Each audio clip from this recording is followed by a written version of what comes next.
Hello everyone, John A.G. here. Exactly what happened is this. The U.S. Justice Department just hit the Federal Reserve with grand jury subpoenas, floating the idea of criminal charges, and the Fed chair fired back in public. That single move lit a fuse under global confidence, and you can see it in one place first. Gold and silver prices are ripping higher as 2026 opens. And if you're thinking, okay, John, is this just another headline storm? Stay with me, because when the people who control interest rates start talking like they're under legal siege, markets don't shrug. They reposition quietly at first, and then all at once.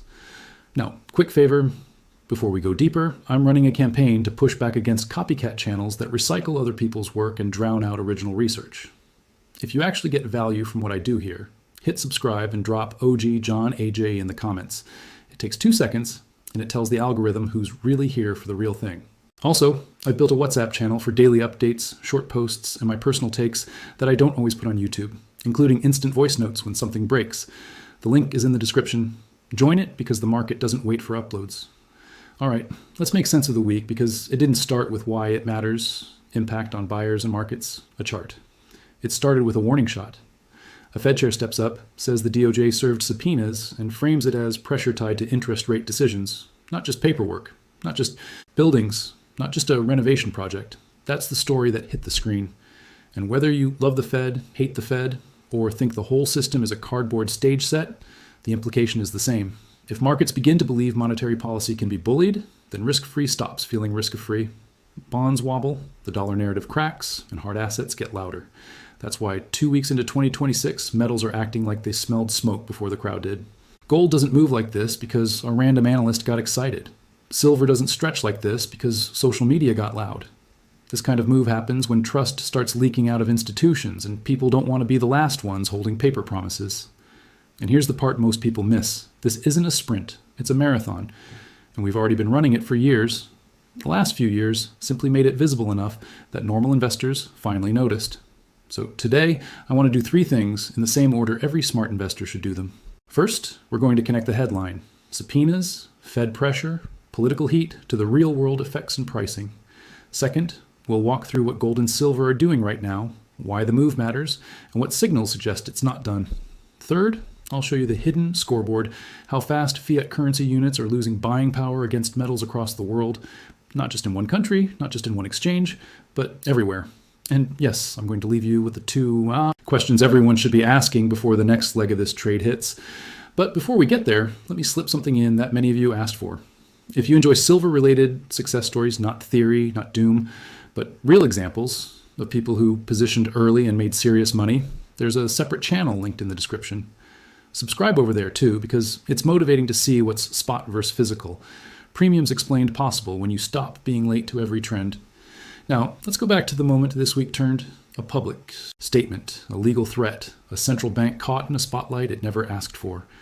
And then almost instantly, the metal market responded, like it understood the assignment. Gold came out swinging in early 2026, the way it did in early 2025, but with even more urgency. Silver, the white metal that everyone ignores, until it humiliates them, kept doing what it did last year, outperform, over-deliver, and force people to rewrite their assumptions.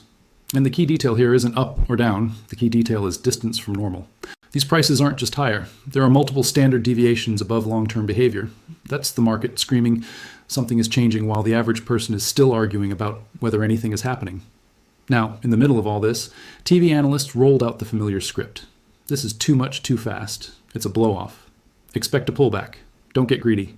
And sure, any market can pull back. That's not a prophecy. That's gravity. But what I want you to focus on is something else. When multiple voices start calling it once in a generation, they're accidentally telling you the truth because you don't get monetary regime shifts every year. You don't get trust crises on a schedule, and you don't get a global scramble for real assets while everyone still pretends the old rules apply.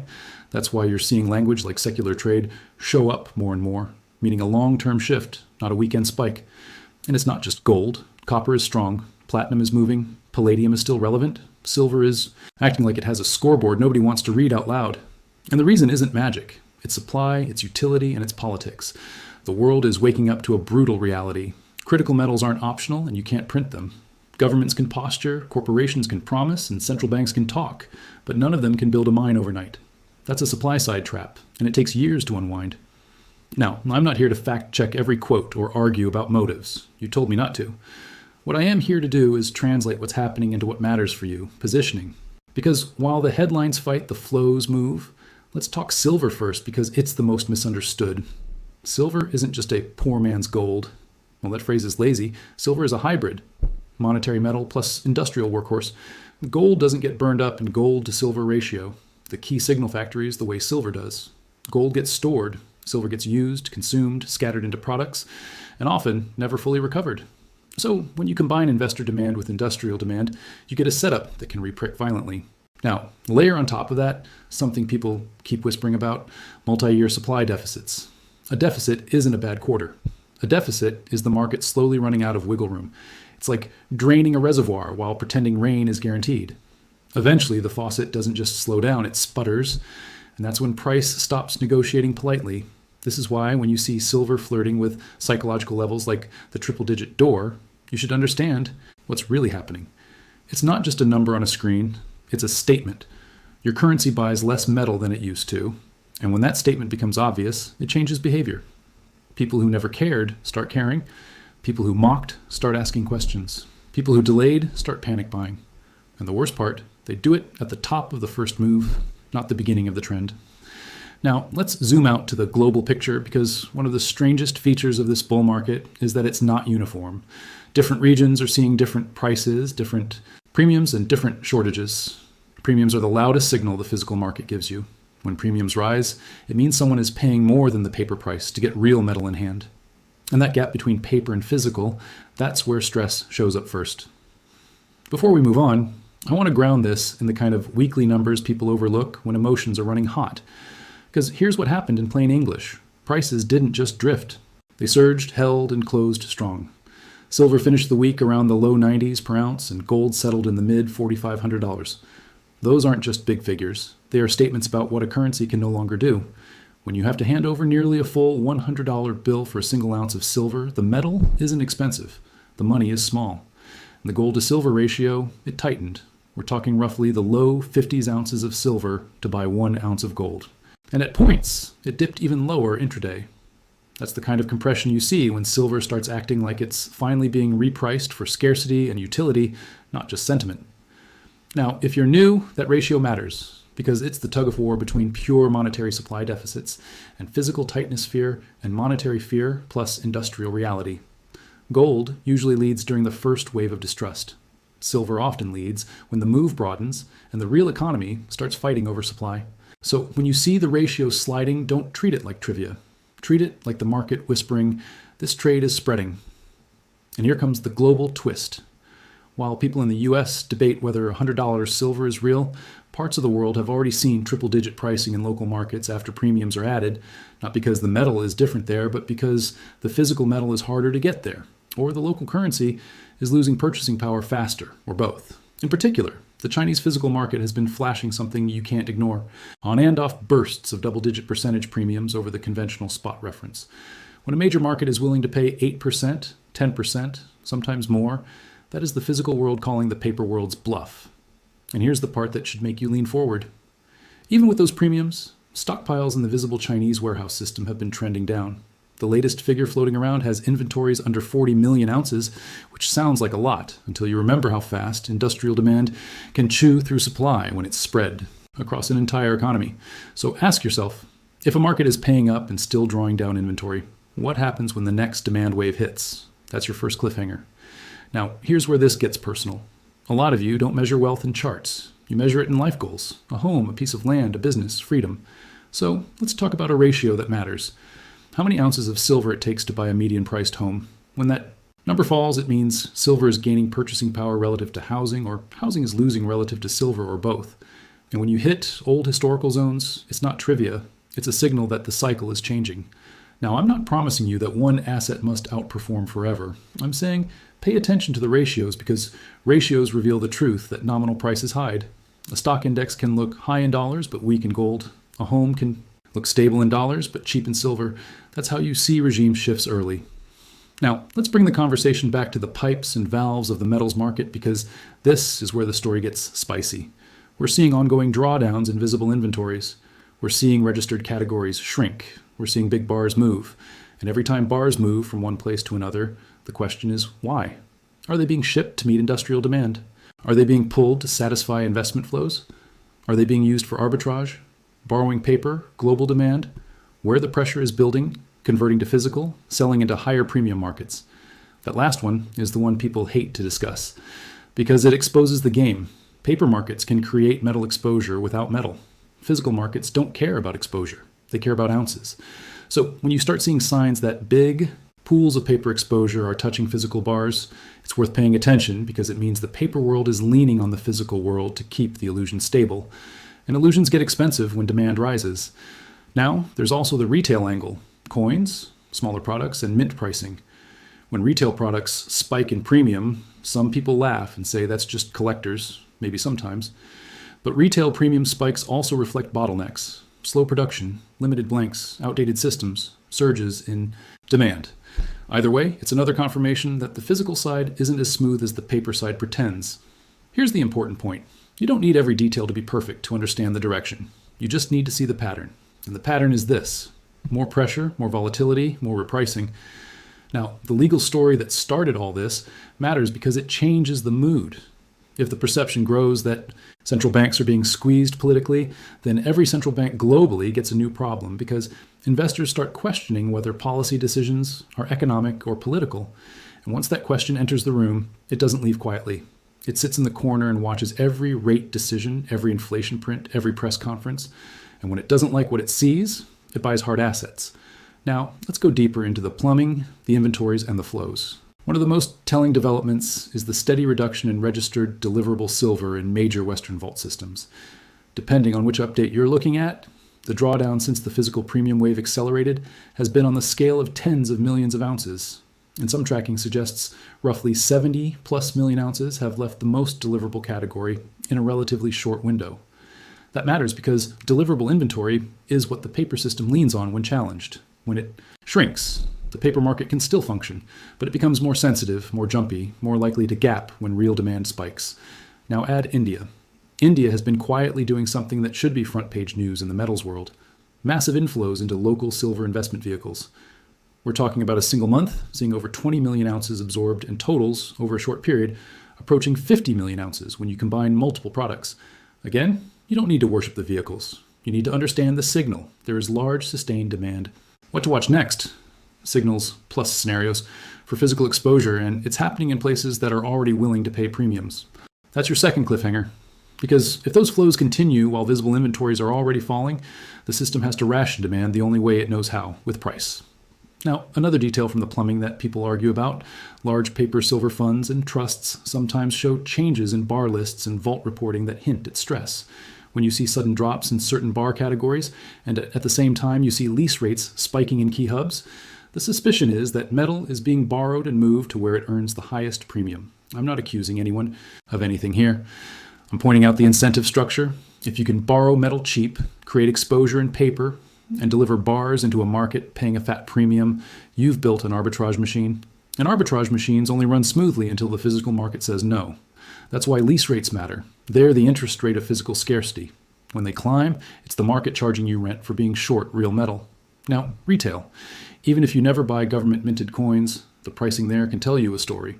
When official retail prices jump to levels that feel absurd, like paying well over spot, sometimes dramatically over spot, it's not proof of anything by itself. But it is a sign that the pipeline between raw metal and finished product is strained. And strain matters in a market where sentiment can flip in a day. Now, let me ask you something that most people won't. If silver is already flirting with $100 in multiple regions, if global premiums remain sticky, if inventories are not rebuilding, and if the trust in institutions continues to fray, what's the catalyst that stops this? Is it suddenly massive new mine supply? That takes years. Is it industrial demand collapsing? That would require a real economic shock, and ironically, that shock could also push investors toward metals. Is it a policy miracle that restores credibility overnight? That's rare. So the base case, the boring case, is continuation, with violent pullbacks. And violent pullbacks are exactly what shake out weak hands and transfer metal from impatient people to patient people. Now I want to put a bow on this section with a practical mini framework. If you're allocating, think in tranches, not all in bets. Think in time, not tweets. And keep liquidity for volatility because the next move won't announce itself politely. Now, I'm going to say something that will make some people final take plus questions for you mad. A lot of top callers aren't analyzing silver. They're analyzing their own discomfort. They see price move, they feel fear, and they turn it into a confident prediction so they can feel in control. But markets don't care about your comfort. Markets care about flows, constraints, and incentives. So if you're watching a currency like the Swiss franc, the so-called safe haven, start losing purchasing power against silver, you should pause, because that tells you this isn't just an American story, it's a fiat story. And the yen carry trade, same idea. When global liquidity shifts, it doesn't ask permission. Now, I want to build retention with you by doing something simple. I'm going to walk you through a scenario that sounds crazy, right? Until it doesn't. Imagine the next 12 months deliver a continued loss of purchasing power in major currencies, but stock indexes stay okay nominally because liquidity keeps them afloat. Most people will look at stocks and think, see, everything is fine. But if gold keeps outperforming, that fine is an illusion, because the unit of account is degrading. Now add one more ingredient, a shock in industrial demand, or a fresh wave of investor fear, or a geopolitical escalation that makes supply chains worse. What happens to silver in that environment? It doesn't crawl higher, it jumps. And when it jumps, the commentary changes. The same people who told you it was a bubble start telling you it's a new normal. And by the time they say that, you already missed the easy part. This is why you're here, to not miss it. Now, quick reminder while you're watching this, there's already a members-only video published that consolidates the most important updates in one place, plus deeper analysis for premium members. If you want the full picture without me holding back, join the membership. It's also the cleanest way for me to know who's actually following closely. All right, let's get into what the market is showing right now. Gold has been pushing to fresh nominal highs, and the way it's behaving matters. When an asset breaks out and holds, it's not the same as an asset that spikes and collapses. Holding. Strength near highs is a message. Sellers aren't overwhelming buyers. And when that happens, while trust is wobbling in institutions, you should assume more people are quietly allocating. Silver is even more dramatic. Silver doesn't politely appreciate. Silver compresses, frustrates, gets written off, and then it moves so fast, people think it's manipulated, even when it's simply catching up to reality. Now, do I expect volatility? Yes. Do I expect pullbacks that scare people? Yes. Do I expect mainstream narratives to call the top 5 times before the real top? Also yes. But none of that changes the setup. Now, let's address the global physical story, because it's easy to get lost in headlines. We're seeing strong demand in key regions that are willing to pay premiums. We're seeing visible stockpiles decline. We're seeing flows into vehicles that claim to hold metal. And this is where I want you to think like a detective, not a fan. When huge amounts of metal appear to move into one place, ask, is it new supply or is it metal being pulled from somewhere else? Because if it's being pulled from somewhere else, you didn't solve scarcity, you just moved it. And moving scarcity around the globe is what happens before price resets. Now, one of the most powerful ways to understand how brutal this move has been is to remember what a $100 used to mean. A $100 bill used to feel like a lot. It used to buy real things. Now it struggles to buy an ounce of silver in many places. And in some markets, it's already effectively lost that fight. That's not a silver story. That's a currency story. And currency stories don't end with a polite press release. They end with repricing. Now, I'm going to add a layer that a lot of viewers want me to address: critical metals and national policy. We're seeing governments openly admit they import too much of what they need. That's a vulnerability. And when governments admit vulnerability, they do one of two things. They either pay up to secure supply, or they try to change the rules to control supply. Either way, the price signal strengthens, because a world that is racing to secure commodities is a world that is willing to pay more for them. And a world that is willing to pay more is a world where the old price averages become irrelevant. Now, let me pause and do something important for community. If you're watching and you've had a win in metals, in business, in investing, in anything, share it in the comments. Not to brag, to help. Because seeing real people succeed raises the floor for everyone else's confidence. And while you're down there, here are 2 questions I want you to answer. First, do you think this legal pressure storyline ends quietly, or do you think it escalates into a broader confidence crisis? Second, if silver hits and holds triple digits this year, what do you think will surprise people most? The speed of the move, or the way the media changes its narrative overnight? Drop your answers below. I read them, and they shape what I cover next. Now, let's talk about the debasement trade, because that phrase sounds dramatic until you realize it's just math. When governments spend more than they collect, and central banks expand balance sheets, and economies rely on perpetual credit, the currency unit trends downward in real purchasing power, sometimes slowly, sometimes in bursts. But over long horizons, the direction is obvious. The reason gold and silver matter is that they're the scoreboard you can't edit. You can change CPI baskets. You can change definitions. You can change narratives. You can't print ounces. So when the metals are signaling stress, it's worth listening. Now people ask, how high can this go? I'm not here to throw outrageous targets just for clicks. But I will tell you this. In a regime change, historical ceilings become floors. That's what everyone learns too late. And you can see it in the way old levels that held for decades get chewed through once the market decides the currency is the problem. Now, another factor you should watch is the relationship between gold and silver. The ratio, when that ratio compresses it, means silver is outperforming gold.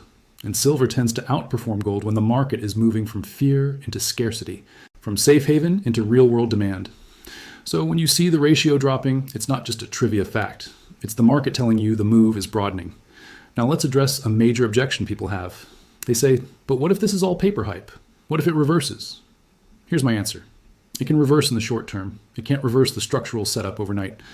If the world has underinvested in supply for a decade, you don't fix that with a tweet. If industrial demand is rising because of energy transitions and technology, you don't cancel that with one policy speech. If currencies are being debased globally, you don't repair that with one good month of data. So yes, pullbacks happen. But the reason pullbacks become buy opportunities in secular trends is because the drivers are still there when the chart looks scary. Now, I want to give you a cliffhanger you should hold in your mind. The next phase of this market may not be driven by retail demand. It may be driven by institutions that have ignored metals for years, suddenly allocating because they're forced to. And if that happens, the price behavior changes again because institutional flows are not patient. They don't buy one coin. They buy positions. And when they buy positions in a market with limited physical supply, you get gaps. Now, let's talk about how the narrative evolves. Right now, the mainstream tone is still mixed. Some are excited, some are skeptical, some are warning of pullbacks. But watch what happens when the safe haven trade becomes the performance trade. When gold and silver aren't just protection, they're among the best performing assets. That's when the late money arrives. And late money doesn't arrive gently. It arrives in a rush. Now, a practical note, because I know some of you are new. If you're buying physical, be mindful of premiums and liquidity. If you're using vehicles that claim metal, exposure. Understand what you actually own. And if you're allocating in any form, keep your time horizon aligned with the trend, not the daily noise. Now, I want to circle back to the legal story one more time because it's the spark. Even if you believe the legal action is justified, the market doesn't care about your moral stance. The market cares about consequences. And the consequence of public conflict between law enforcement and monetary authority is uncertainty. Uncertainty pushes people toward what they can't dilute. So whether you think this is politics, accountability, or theater, the market reaction can be the same: more demand for hard assets. Now, I want to layer in something else that's quietly happening. When certain countries pay persistent premiums for physical metal, they pull supply away from places that used to feel well stocked. And when that happens, inventories in familiar places decline. That decline becomes a story. That story becomes fear. And that fear becomes demand. It's a loop. And loops in markets don't stop because someone on TV says, calm down. They stop when supply rises, demand collapses, or price moves high enough to force a reset. Now, here's another cliffhanger. If you think triple-digit silver is the climax, you're thinking too small. Triple-digit silver is the headline that wakes up the crowd. The real story is what comes after the crowd wakes up. Because once people accept that $100 doesn't buy what it used to, they start asking, what will $100 buy next year? And that question is contagious.